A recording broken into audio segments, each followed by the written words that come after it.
Je vais enseigner ce matin sur ce que j'ai titré « Relâcher la puissance de sa résurrection ». Relâcher la puissance de sa résurrection. Cela veut dire activer la force vivifiante de Christ.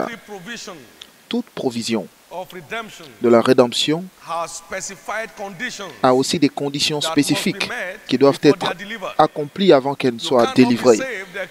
Vous ne pouvez pas être sauvé sans vous repentir. Donc c'est la condition du salut. Vous ne pouvez pas être sauvé sans se repentir. Vous ne pouvez pas être béni matériellement si vous ne comprenez pas et que vous ne vous engagez dans les conditions du donner. Vous ne pouvez pas être guéri sans la foi. Donc la foi est une condition majeure pour attirer la vertu de guérison, la force de guérison. Vous ne pouvez pas être baptisé dans le Saint-Esprit sans demander. Et combien plus forte raison, votre Père Céleste vous donnera le Saint-Esprit, à ceux qui demandent. Et donc, il y a une autre puissance qui est aussi appelée la puissance de la résurrection, ou la puissance de la résurrection, la puissance vivifiante de Christ. Et c'est ce que nous allons examiner ce matin. Donc, qu'est-ce qu'il faut pour se connecter à cette puissance de résurrection? Qu'est-ce qu'il faut pour activer cette puissance vivifiante de Christ dans notre vie? Et je lirai deux écritures pour commencer, pour nous donner une compréhension qu'il y a une puissance appelée la puissance de la résurrection. Alors Philippiens 3 au verset 10.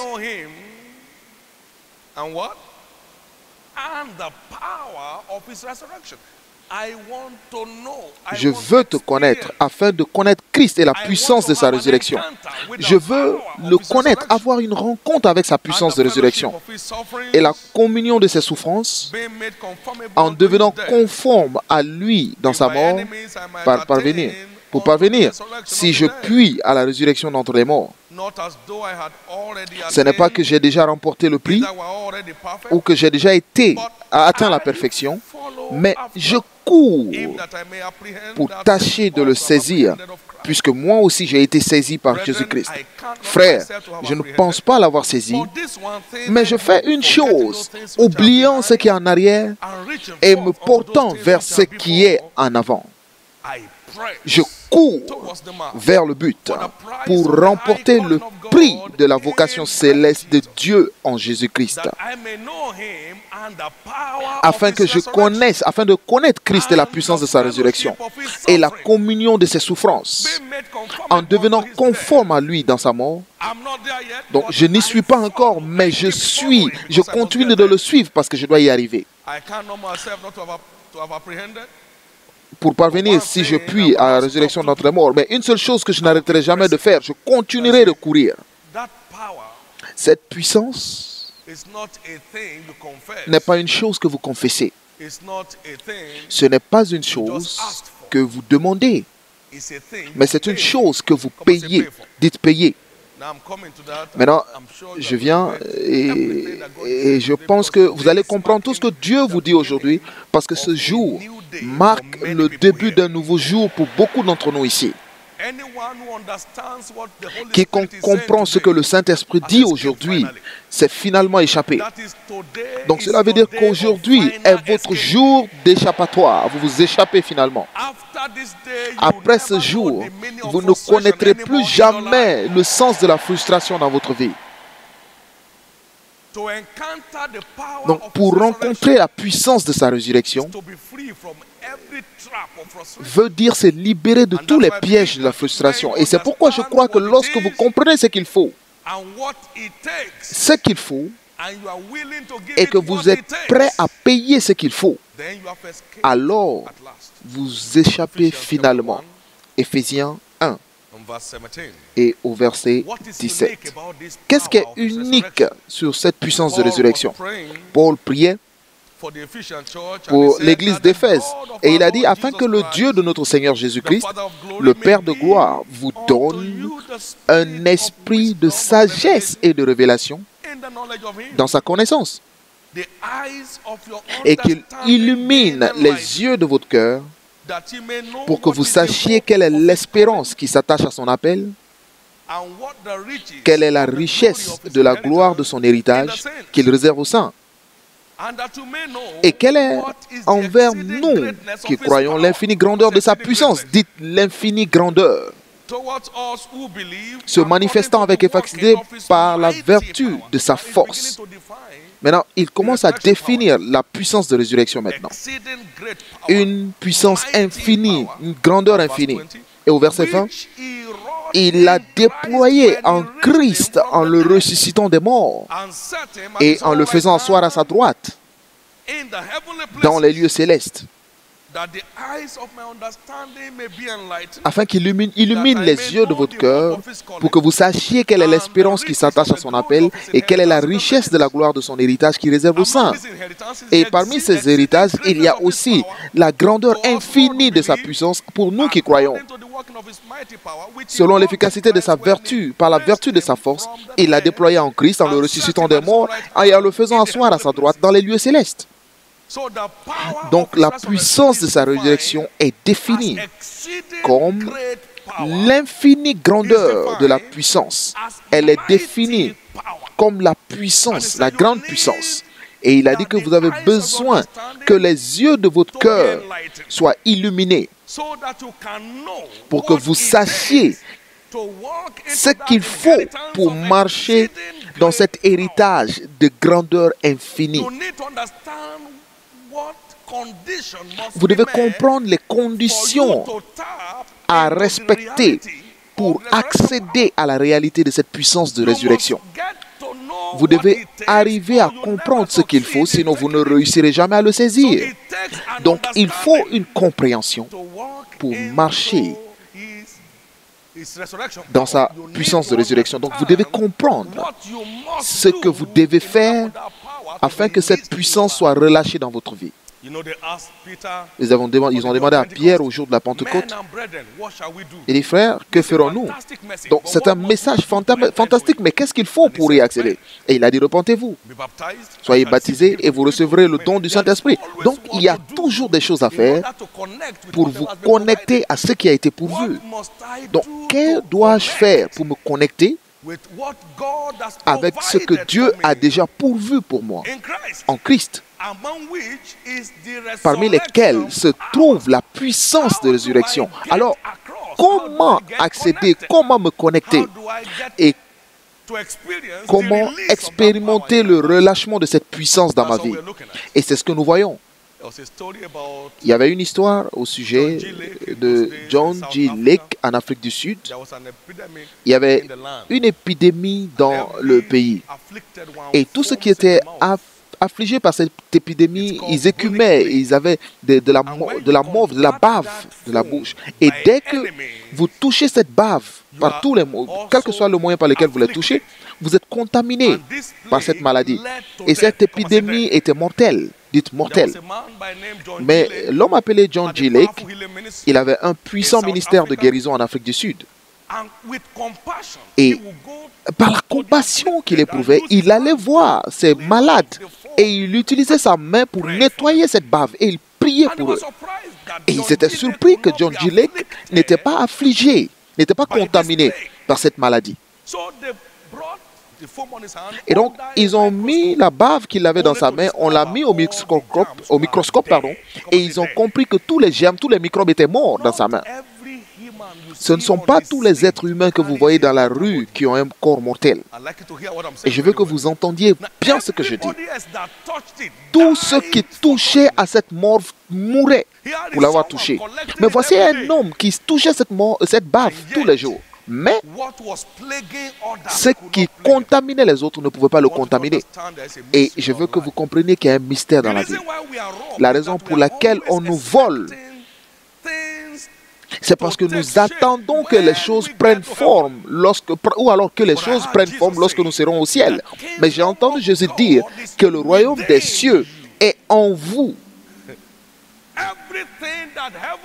Donc tout ce que le ciel détient a été aussi déposé en vous par la rédemption. Donc c'est savoir ce qu'il faut faire avec ce dépôt qui détermine quelle sera la célestéité de votre vie sur la terre.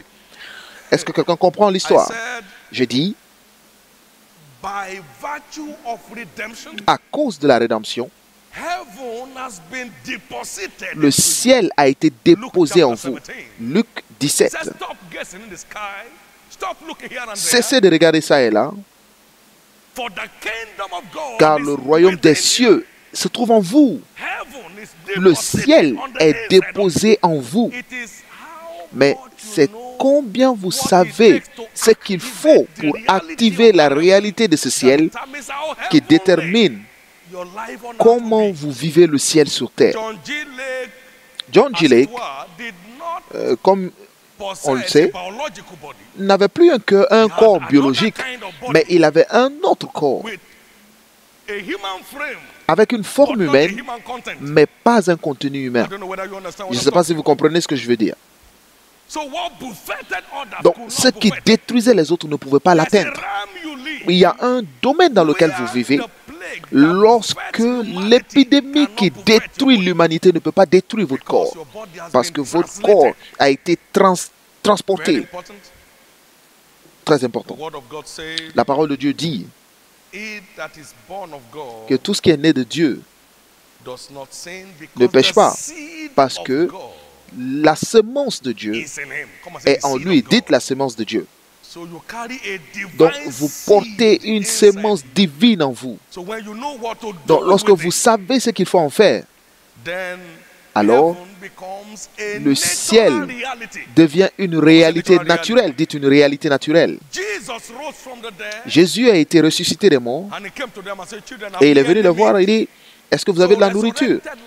Donc, la vie ressuscitée a la capacité de vivre aussi sous la terre. Il marchait parmi eux pendant 40 jours. Il se montrait avec beaucoup de preuves.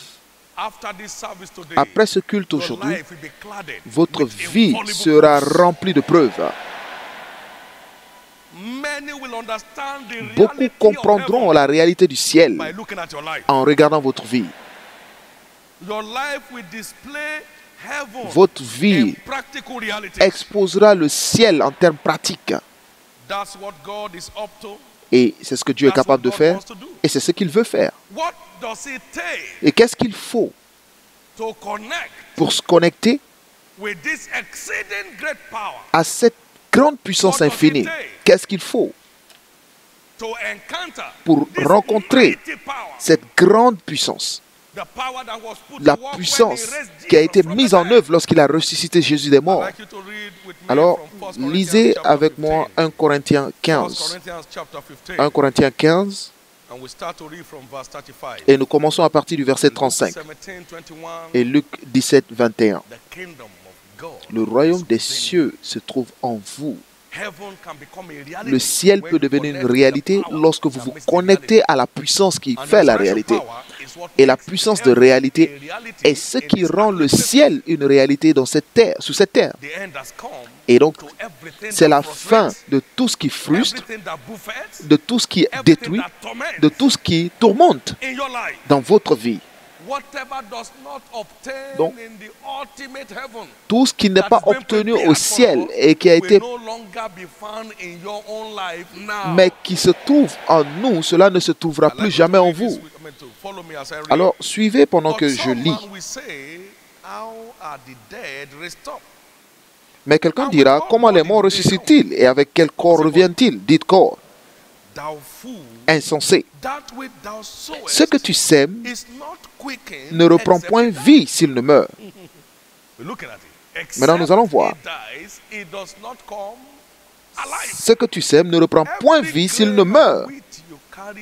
Donc, toutes les graines que vous portez en main, des graines de blé ou de maïs, ne peuvent pas reprendre vie si elles ne meurent. Donc, vous plantez dans la terre, dans le sol, et pour que cela souffre de la chaleur du sol, pour être détruit avec la pourriture du ciel, la moisissure du ciel, jusqu'à ce que son orgueil soit brisé, et au point qu'elle devienne une substance puante. Et soudain, la vie surgit. Et une petite feuille surgit, une petite tige surgit du sol. Et cette petite semence misérable reprend une nouvelle vie. Et très bientôt, la semence devient un fruit. Et le fruit avec d'autres semences et d'autres semences deviennent une forêt. Donc en vous se trouve une destinée forestière. Et lorsque cette semence est plantée et qu'elle meurt, alors elle reprend vie. Et c'est cette vie qui porte des fruits. Et ces fruits portent d'autres semences. Et ces semences sont plantées encore. Et cela donne votre fruit. Et d'une seule semence, vous avez une forêt. Et il a dit, ne savez-vous pas que tu dois le s'aimer afin qu'elle ne reprenne vie? Et ce que tu sèmes ne reprend point vie s'il ne meurt. Donc la puissance de résurrection nécessite que vous mouriez. Et je vais vous expliquer tout à l'heure. Et ce que vous semez, vous ne semez pas, ce n'est pas le corps qui naîtra. C'est un simple grain de blé peut-être ou de quelque autre semence. Puis Dieu lui donne un corps comme il lui plaît. Et à chaque semence, il donne un corps qui lui est propre. Toute chair n'est pas la même chair, mais autre est la chair des hommes, autre celle des quadrupèdes, autre celle des oiseaux, autre celle des poissons. Il y a aussi, dites aussi au verset 40, nous allons lire ensemble, il y a aussi des corps célestes et des corps terrestres. Mais autre est l'éclat des corps célestes, autre celui des corps terrestres. Donc il y a deux corps sur la terre. Il y a des gens qui ont un corps céleste du ciel. Et il y a d'autres qui portent des corps terrestres ou des corps de la terre. Mais lorsque vous êtes transporté au règne du céleste du ciel, vous échappez à toutes les corruptions qui détruisent le règne terrestre.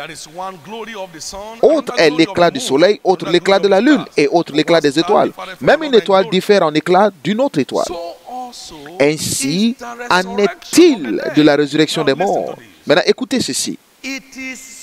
Le corps est semé corruptible, il ressuscite incorruptible. Dites semé. Donc cela veut dire, cela doit être semé avant qu'elle ne soit ressuscitée.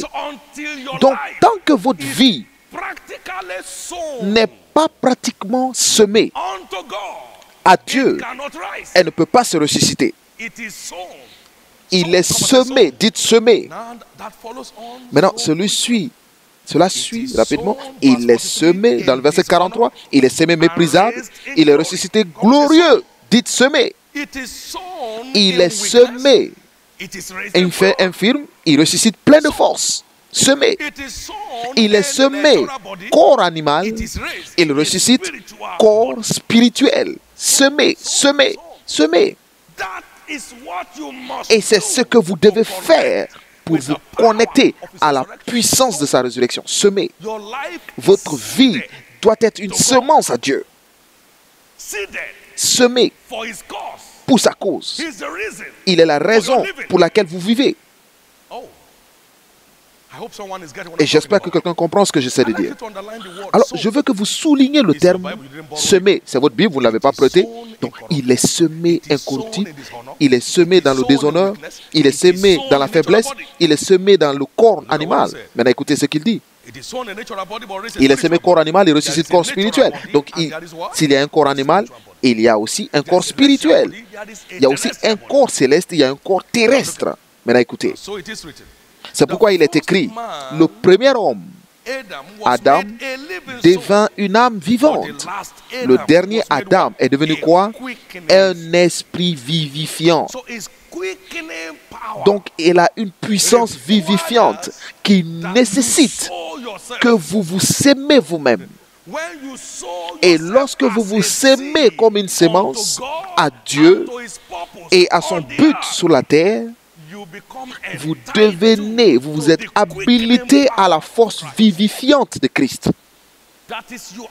Donc, cela veut dire que vous activez cet héritage en semant votre vie comme une semence à Dieu. Et c'est très important.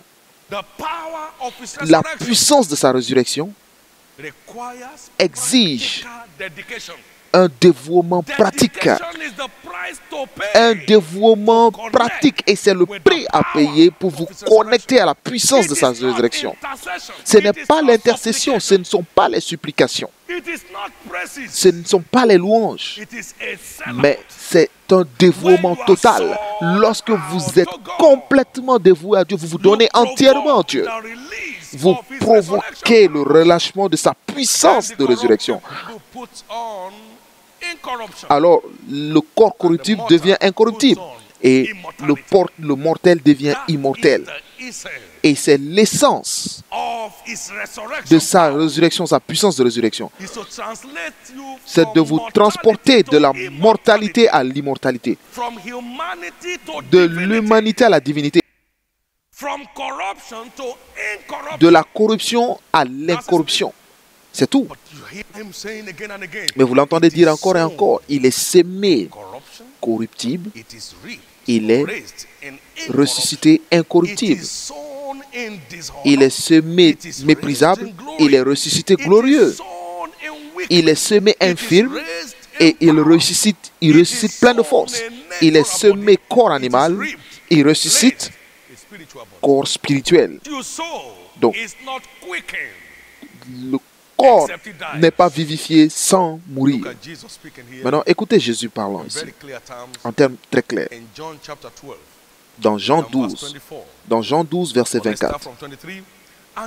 À partir du verset 23, Jésus leur répondit, « L'heure est venue où le Fils de l'homme doit être glorifié. » Jean 12, 23 à 26. Et Jésus leur répondit, « L'heure est venue où le Fils de l'homme doit être glorifié. En vérité, je vous le dis, si le grain de blé qui est tombé en terre ne meurt, il reste seul. Mais s'il meurt, il porte beaucoup de fruits. » Maintenant, qu'est-ce que cela veut dire dans le verset 25? Celui qui aime sa vie fera quoi? La perdra.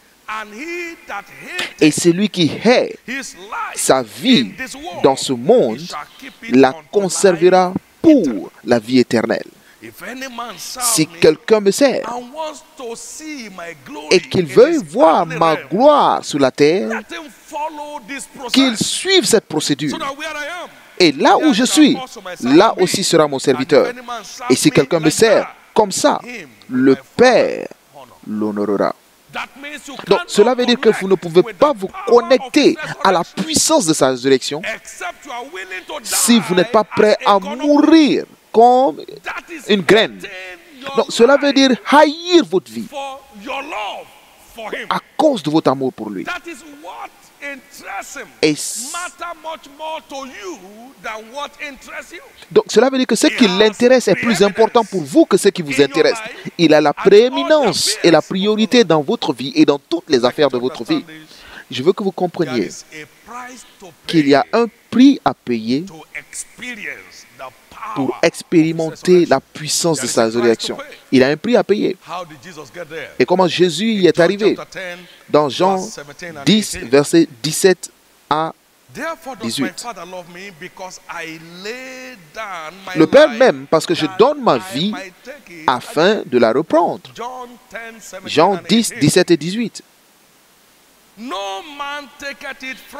Personne ne me l'ôte, mais je la donne de moi-même.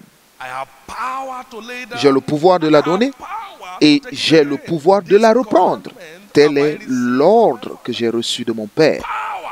J'ai le pouvoir de la donner. Donc, c'est votre accès garanti à la puissance pour la reprendre. Donc, la puissance de la résurrection exige que vous donniez votre vie afin que cette puissance coule librement dans votre vie. Donc, c'est le fait de donner votre volonté contre sa volonté. Jésus a prié et sa sueur était comme des gouttes de sang. Père, épargne-moi de cette coupe. Mais il a dit, mais pas ma volonté, mais que ta volonté soit faite. Donc, c'est une soumission totale à la volonté de Dieu et sans tenir compte de votre propre volonté, c'est la mort. Écoutez l'homme appelé Paul et vous voyez cette puissance de résurrection qui était à l'œuvre dans sa vie. C'était tellement réel. C'était tellement réel.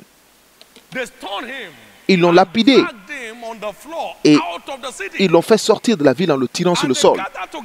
Et ils se sont réunis pour planifier son enterrement. Et lorsque le lion s'est secoué, et peut-être qu'ils avaient fui, il s'est levé. Donc, pour prendre quelqu'un de la ville, ils l'ont tué, on l'a laissé pour mort. Et pour que quiconque le souhaite vienne t'enterrer. Et que la chose en lui le ressuscite. Et cette chose entrera en vous aujourd'hui. La chose en lui s'est ressuscitée et est revenue à la vie. Galates 2. Nous allons étudier un peu cet homme Paul. Nous commençons dans 1 Corinthiens 15 et nous allons avancer de là. 1 Corinthiens 15 au verset 30 et 31. Et nous, pourquoi sommes-nous à toute heure en péril? Chaque jour, je suis exposé à la mort. Est-ce dans votre Bible? Je l'atteste, frère, pour la gloire dont vous êtes pour moi le sujet, en Jésus-Christ notre Seigneur. Je suis exposé à la mort chaque jour. 1 Corinthiens 15, verset 30 et 31. Verset 31, il dit, chaque jour je suis exposé à la mort. Dites, je suis exposé à la mort. C'était Paul. Il a dit, Seigneur, je veux marcher dans la réalité de la puissance de la résurrection. Je veux opérer dans les cieux, sur la terre. Et Paul disait qu'il mourait chaque jour. Je suis exposé à la mort chaque jour. Maintenant, Galates 2 et le verset 17. Mais tandis que nous cherchons à être justifiés par Christ, et si nous étions aussi nous-mêmes trouvés pécheurs, Christ serait-il un ministre du péché? Loin de là.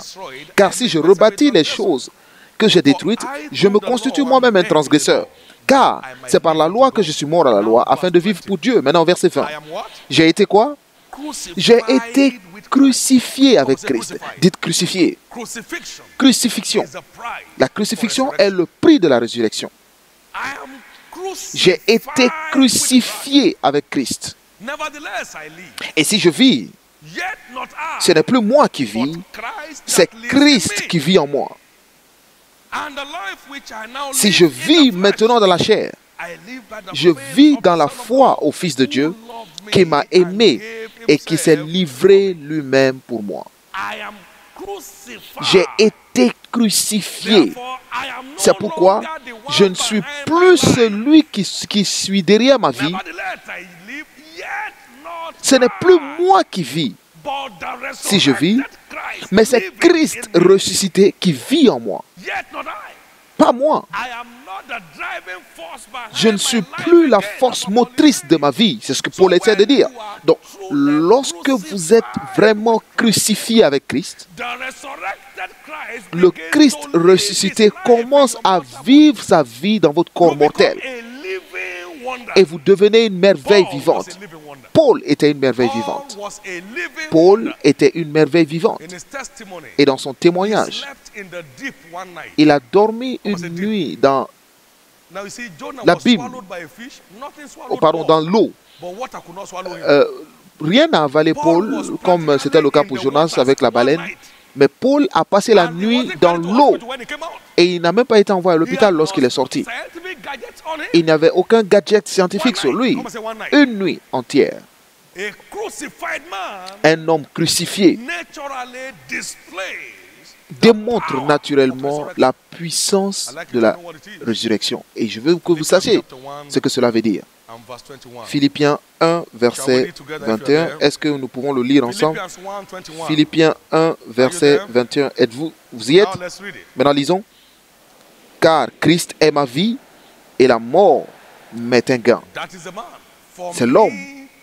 Car Christ est ma vie et la mort m'est un gain. Pour moi, Christ est ma vie et la mort m'est un gain. Donc, pour porter cette puissance de résurrection, c'est là où vous devez commencer. Vous vous tenez à la place de la mort pour la vérité, pour que la vie de Dieu puisse librement couler en vous. C'est ce qu'il faut. Donc, pour que cette génération réussisse à porter la puissance de la résurrection, nous devons être prêts à payer le prix qui fait faire les choses. Très important. Car pour moi, Christ est ma vie et la mort m'est un gain. Acte 15 et au verset 24. To send chosen men unto you with our beloved Barnabas and Paul. Verse 26 together. Are you there? Verset 26. Let's read Acts chapter 15, verse 26. Acte 15, verset 26. Ces hommes qui ont exposé leur vie pour le nom de notre Seigneur Jésus-Christ. Ils ont exposé leur vie.